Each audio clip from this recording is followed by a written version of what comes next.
저는 이것을 좀 정리를 해서 한국연구재단의 중견 연구자 과제로 제출해서 발표가 됐습니다. 자, 세 번째는 답 또는 가설의 근거를 찾는 일인데요. 흥미의 원인을 찾기 위한 정보를 분석하고 문제에 자기 나름의 답을, 가설이죠. 이걸 설정하는 겁니다. 그리고 그 답을 지지하는 근거를 찾는 건데요. 이것을 한마디로 정리를 해보면 독창성과 객관성의 확보다 이렇게 말씀드릴 수 있을 것 같습니다. 독창성은 남이 연구하지 않은 것이어야 하고요. 객관성은 그것을 지지하는 객관적 근거가 있어야 된다는 겁니다. 네 번째는 출처 결정학입니다. 자, 그러면 그렇게 객관적으로 근거가 될 만한 것을 어디서 얻을 것인가? 이것은 이제 여러분들이 차츰 하나씩 습득해 갈 대상인데요. 관련 학계에서 어떤 출처, 근거를 공인하는지 그 방식을 잘 이제 알아볼 필요가 있습니다. 아마 학문 분야에 따라서 학술 논문이나 저서 또는 신문 기사, 방송, 여론조사 이런 것 등에서 여러분들이 아마도 출처를 얻을 것 같습니다.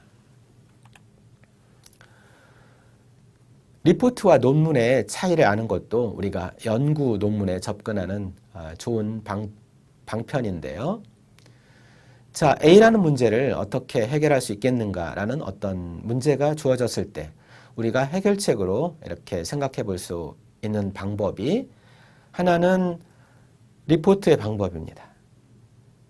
여러분이 리포트를 작성하실 때는 BCD라는 참고 문헌을 찾아서 거기에서 다 E라는 답을 내놓고 있기 때문에 이 문제에 대한 답은 E다. 이런 결론을 어떤 글로 쓴다면 그것은 리포트입니다. 주로 그것은 이제 학부생들이 작성하는 그런 글이죠. 우리 대학원에서는 이런 리포트식의 글은 연구 논문으로 잘 인정하지 않습니다. 우리는 일단 선행 연구에서 잘 해결하지 못하는 문제를 다루어야 합니다. 그래서 여러분들이 BCD에서 E라고 하지만 이것으로는 완벽하게 문제가 해결되어 있다고 볼 수 없다. 그래서 내가 FGH 같은 내용들을 조금 더 고려해 볼 때 답은 나는 E보다는 K라고 생각한다. 이 E와 K가 바로 우리 앞에서 얘기한 어떤 greater knowledge일 수도 있고 better understanding일 수도 있겠죠. 그것을 여러 학계에 있는 분들에게 공인을 받을 때 여러분의 글이 논문이 됩니다. 이 BCD와 FGH의 차이를 이해하는 것이 여러분이 우리 대학원 과정에서 연구 논문을 이해하는 그런 핵심적인 내용이라도 말씀드려도 과언이 아닐 것 같습니다.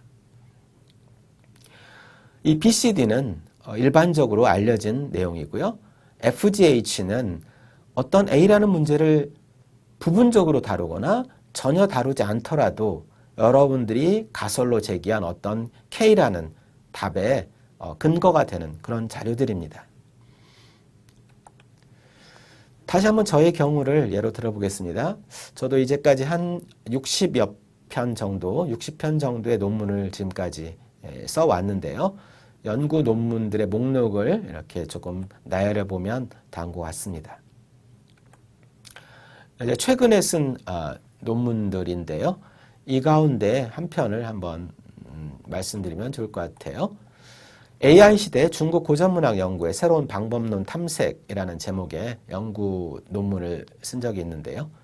연구 문제는 이런 것이겠죠. 지금 이제 인공지능, AI가 각광을 받는 시대가 되었습니다.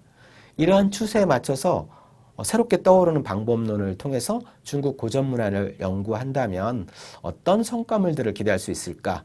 이런 문제, 저뿐만 아니라 아마 중국 고전문학을 연구하는 우리 연구 학계의 동료들도 아마 이런 연구 문제를 같이 생각해 볼 수 있을 것 같아요. 그래서 이제 지금까지는 별다른 해결책이 여기에 대한 선행 연구가 없기 때문에 제가 연구에 나서게 됐는데요.